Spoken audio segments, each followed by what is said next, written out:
Chapter 33. Wake up, Keshav, Saurav said, shaking my shoulder. I opened one eye. It still seemed dark outside. What time is it? 6:30. How can you sleep through all this? Can't you hear the siren? I rubbed my eyes and stretched out my arms. Yes, I could hear a siren. Let's see from the balcony, Saurav said. I opened the door in the room that led to the wraparound balcony. Winter hit me in the face. Full blast. In the fog, we could make out three police gypsies parked outside. One of them had revolving light flashing on its roof and a siren blaring from it. Several men in khaki uniforms stood outside the house. I looked to my right. At the other end of our floor, Ramesh stood on his balcony. He walked towards us. What's going on? Ramesh said. I shrugged. Saurav didn't respond either. Singhji just called me. He's downstairs. Let's go, Ramesh said. Gopika served Ramesh tea as soon as we reached the ground floor. Inspector Singh, Saurav and I sat on the opposite sofa. Get tea for everyone here, Ramesh said, and give the constable outside some nashta. Singh explained the entire situation and his reason for being there. It's not easy for you, I'm sure, Singh said. That's why we came early. We didn't want the colony to know. So why is your gypsy still making this horrible sound? Ramesh said. Sorry, Singh said. He pulled out a walkie-talkie attached to his belt and gave some instructions. The siren stopped. There is solid evidence against him. It is difficult not to act now. We just got the warrant last night. These detective boys know. I called them. Ramesh gave Saurav and me a look.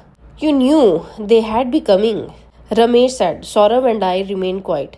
They helped a lot, Singh said. Yeah, I know. Raiding my own house while I treated them like guests.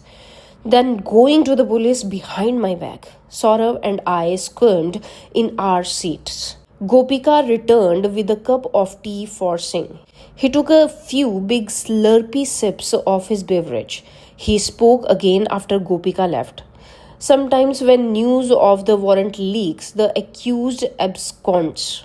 Out of regard for you, I didn't come last night for the arrest. Arrest? Ramesh said. It's an arrest warrant, Rameshji, not a search warrant. What? Ramesh said. He turned to us. And nobody told me this? Saurav and I continued to squirm. He is your brother, but he killed your daughter, Rameshji. We found the killer, the man who ruined your family's peace and happiness, Singh said. And you arresting him will bring that happiness back? Ramesh said, his voice loud. It's my duty, sir, to get justice for your daughter. Singh seemed baffled by Ramesh's response. He kept his cup down. Normally, now was the time Singh would be congratulated for catching the criminal. He would get pats on his back, boxes of mithai, and be hailed as a hero. Clearly, Ramesh had other ideas. What about me? What about my family? Ramesh said. He looked at all of us. Nobody said a word. Ramesh continued. Why can't we accept this as an accident? Why bring more shame to our family? Singh shrugged. Ramesh turned to Saurav. Tell me, Saurav, you are almost a part of this family. How would you like it if your family name was dragged through the mud? Ramesh said. It doesn't work like that, uncle. Saurav said in a calm voice. What do you mean? Ramesh said. I loved Prerna. I don't care about family name or anything.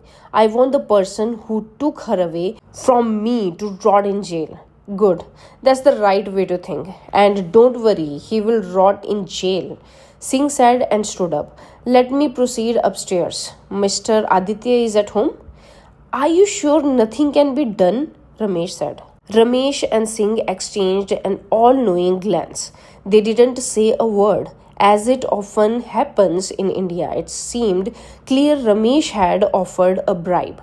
Singh didn't like being propositioned like this, right in front of us. He shook his head. Nothing I can do, Malhotra ji. Thanks for the tea, Singh said. He pulled out his walkie-talkie to instruct his team. Within seconds, half a dozen cops rushed up the steps to Adi's apartment. He is not opening the door, said a constable. He continued to ring the doorbell for a minute. Another cop knocked periodically on the door. Ramesh, Saurav, and I stood outside Adi's apartment. Call him, Singh said. Ramesh called Adi several times. Nobody answered. Is he even there? Singh said, narrowing his eyes. I spoke to him last night. He was there, Ramesh said.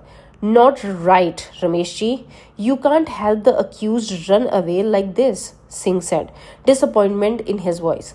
I didn't do anything, Ramesh shouted. He must be inside. I don't care. Break the lock. Singh nodded at one of the cops, who ran downstairs and returned with the toolbox from his gypsy.